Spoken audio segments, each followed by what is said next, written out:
अस्सलाम वालेकुम नाज़रीन, मैं हूं आतिफ मिर्ज़ा, अपने ऑफिशियल आतिफ मिर्ज़ा यूट्यूब के ऊपर। आप लोगों के साथ एक ख़बर शेयर करनी है, वो ये कि अगर आप लोग फाइलर नहीं हैं तो फ़ौरन आप लोग फाइलर बने और अपने टैक्स रिटर्न्स जो हैं उनको आप जमा करवाएं और अपने एसेट्स को क्लियर्स करें। अदरवाइज़ आपको ये मैं बताता चलूँ, ये फ़ैसला हो चुका है कि जो नॉन फाइलर हैं उनको फाइलर बनाया जाए, कि जो नॉन टैक्स पेड हैं उनको टैक्स पेड की लिस्ट में लेकर आया जाए। उसकी एक वजह क्या है? उसकी एक वजह मैं आपको बता देता हूं कि IMF के साथ ये जो हमारा मुआहिदा है उसके अंदर ये लिखा हुआ है कि जो अभी 4.9 मिलियन फाइलर्स हैं इनको आपने नेक्स्ट 8 माह के अंदर 6.5 मिलियन में लेके जाना है। तो इसलिए IMF की शर्त है और IMF की शर्त को इम्प्लीमेंट करने के लिए अब रियासत ने फैसला ये किया है कि अब डंडा हाथ में पकड़ा जाए, बिल्कुल वैसे ही जिस तरह अफ़गानियों का फ़ैसला रियासत ने किया था। और हम सोच भी नहीं सकते थे कि इतनी जल्दी ये वाला फ़ैसला हो सकता है और अफ़गानियों को इतनी जल्दी उनके मुल्क वापस भेजा जा सकता है। लेकिन जब रियासत ने फ़ैसला किया तो फिर ऐसा हुआ और हमने देखा कि जो रियासत की डेडलाइन थी उस डेडलाइन के अंदर रियासत ने वो करके दिखाया और वो इम्प्लीमेंट हुआ और अफ़गानियों को उनके शहरों में वापस भेजा गया। सेम अब रियासत ने ये भी फैसला किया है कि जो नॉन फाइलर हैं उनको फाइलर बनाया जाए, उनको टैक्स नेट में लेकर आया जाए। और टैक्स नेट में लाने के लिए जो खिदमात ली जा रही हैं मैं आपको बता दूं वो नादरा से ली जा रही हैं।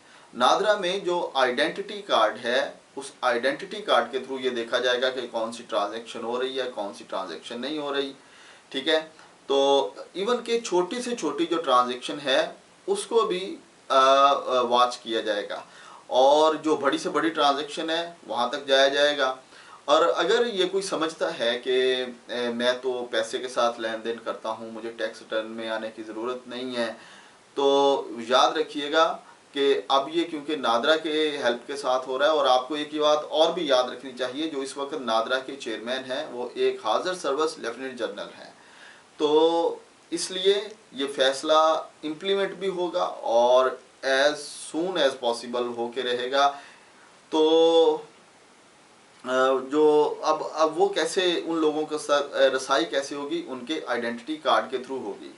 आइडेंटिटी कार्ड के थ्रू आप कुछ भी ना करें, लेकिन एटलीस्ट कोई ना कोई जो ट्रांजैक्शन है आपको आइडेंटिटी कार्ड के थ्रू करना पड़ती है। मिसाल के तौर पर आपकी सिम आपके आइडेंटिटी कार्ड के ऊपर, आपके जो गैस का बिल है, जो बिजली का बिल है, वो कहीं ना कहीं आइडेंटिटी कार्ड इन्वॉल्व है। तो वहाँ से ये देखा जाएगा कि आखिर ये बंदा जो अपने एक्सपेंसिव कर रहा है, जो उसके अखराजात हैं वो कितने हैं और ये टैक्स कितना पे करता है।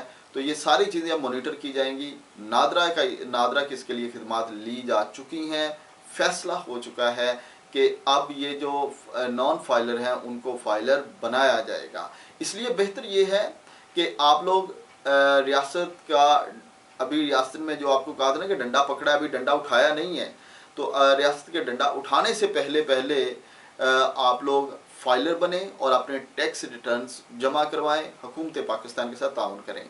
और अदरवाइज़ फिर जो ऐसा नहीं करेगा फिर रियासत उसको ऐसा करके रहेगी और उसमें फिर बहुत से मसाइल हो सकते हैं। तो उन मसाइल से बचने के लिए ज़रूरी है कि आप अज़ खुद उससे पहले टैक्स रिटर्न्स में आएँ और जो टैक्स अपने फाइलर बने और टैक्स रियासत को पे करें, अपने असासे जो हैं डिक्लेयर करें। ये हमारा कानूनी, इखलाकी और आइनी फ़र्ज़ बनता है। तो लेकिन जो इसमें फाइलर हैं उनके लिए कोई मसला नहीं है, वो ऑलरेडी टैक्स पे की लिस्ट में है, तो उनके लिए तो कोई प्रॉब्लम नहीं है। लेकिन जो नॉन फाइलर हैं उनके लिए ये मसला होगा, प्रॉब्लम होगा। सो इसलिए मैं आप लोगों से ये गुजारिश करूँगा कि आपको टैक्स नेट में आना चाहिए और अगर आप नहीं आते तो आपको लाया जाएगा। लेकिन जब आपको लाया जाएगा ज़ाहिर बात है फिर उसके कुछ ना कुछ आपको नुकसान भी हो सकता है। तो इसलिए उससे पहले आपको टैक्स नेट में आ जाना चाहिए क्योंकि ये रियासत का फ़ैसला हो चुका है। थैंक यू, अल्लाह हाफिज़।